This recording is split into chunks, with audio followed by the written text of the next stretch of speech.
எல்லாருமே எப்படி இருக்கீங்க? நல்லா இருக்கீங்களா? சொன்னங்க. இன்னைக்கு நம்ம வீட்டுல வந்து கல்வெட்டி மீன் குழம்புங்க, கல்வெட்டி மீன் பொரியலுங்க. ஒரே ஒரு முறை தாங்க இந்த மீனை நான் சாப்பிட்டு பார்த்தேன். அதுல இருந்து இந்த மீன் மேல வந்து அவ்வளவு ஒரு பிரியமாயிருச்சு.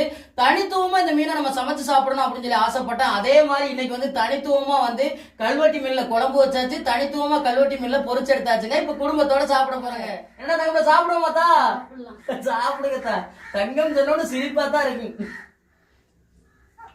அகனம்மா சாப்பிடுவோமா? சாப்பிடுவோமாத்தா?